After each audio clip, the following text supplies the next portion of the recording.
You log in at 8 in the morning and see an email about a critical project you saved, only to find someone else taking the credit in the CC line. They are summarizing your code in their own words, explaining your work better than you ever presented it. You feel a knot in your stomach and a spike of anger, thinking that if you just work a little harder, the truth will come out. It will not, because this is not a bug in the corporate system. It is the architecture functioning exactly as designed. You are not failing the system.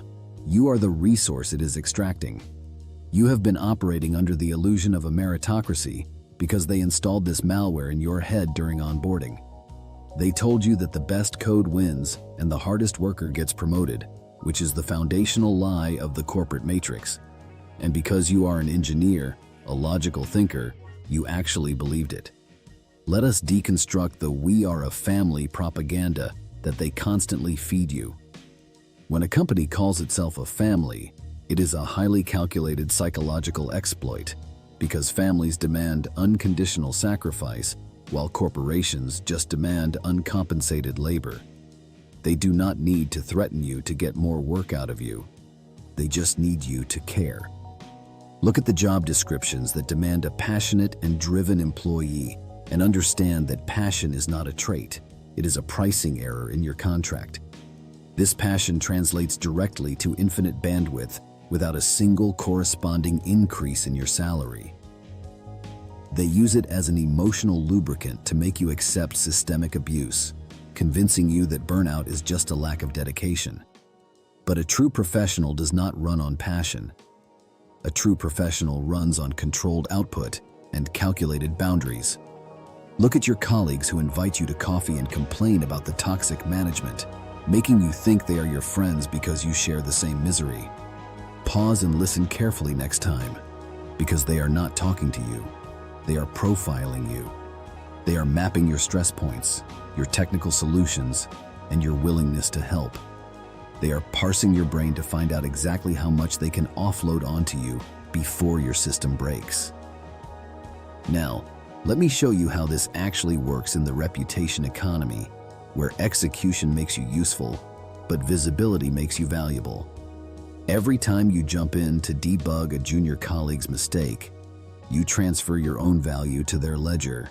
You spend 3 hours fixing their broken environment, thinking you are building a legacy as a team player, but from the outside, it looks like they solved it.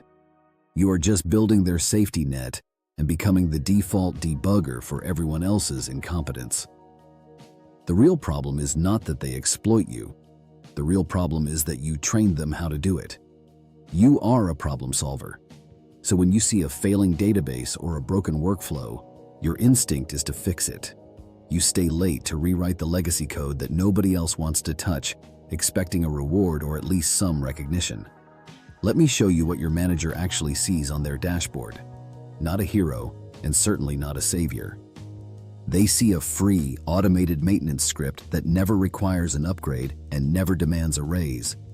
You become a load-bearing pillar in the company infrastructure, and management knows a fundamental rule of engineering. You do not promote a load-bearing pillar.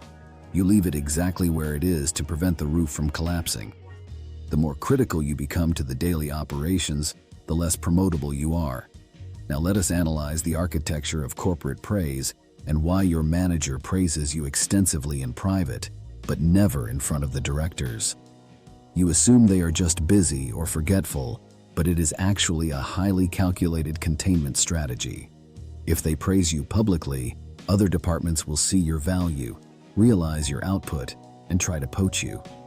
Your manager needs to keep your market value artificially low to keep you on their team, so they isolate you with private praise and public silence.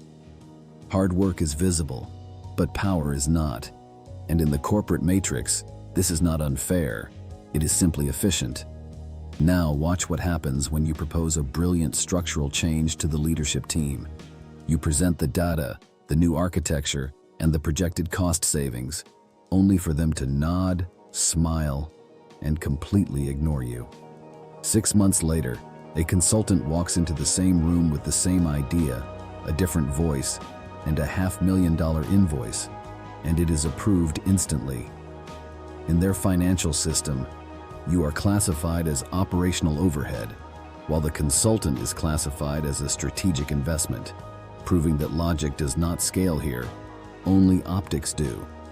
When the stress starts destroying your sleep, they will offer you corporate wellness programs and resilience training. Do not fall for this psychological trap. Resilience training is just gaslighting disguised as empathy. They are trying to teach you how to endure a toxic environment so they do not have to fix the broken architecture. They want to optimize your tolerance for abuse, extending your operational lifespan before your inevitable systemic crash. Then comes the promise of the future promotion, the ultimate carrot dangled in front of the workhorse.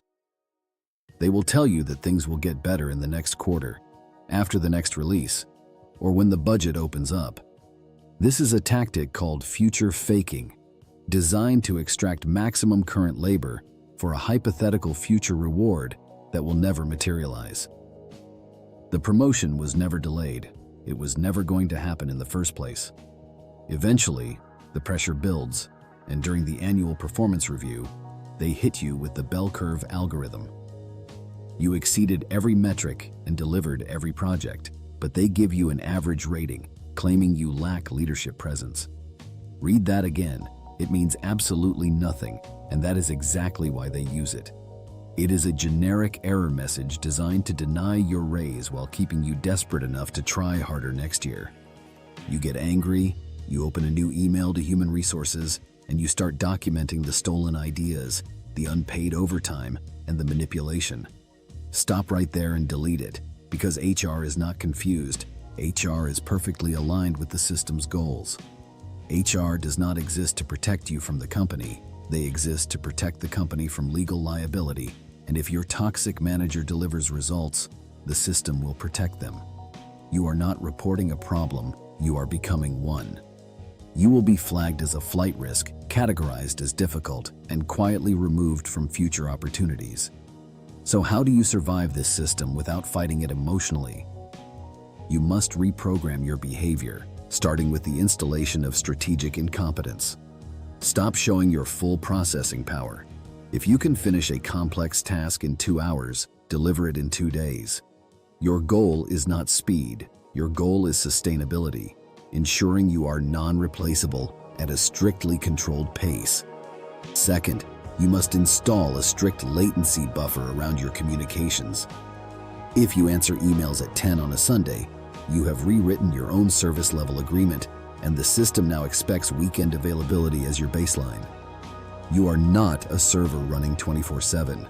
You must enforce delay and train the system to wait.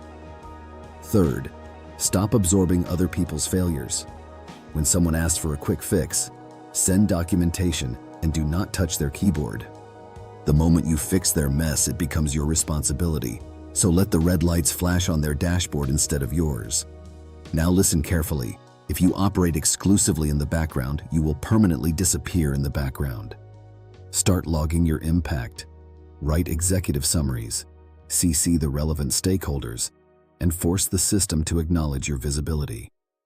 Invisible work does not exist, and if they can replace your silence, they absolutely will. Stop treating meetings as collaboration spaces.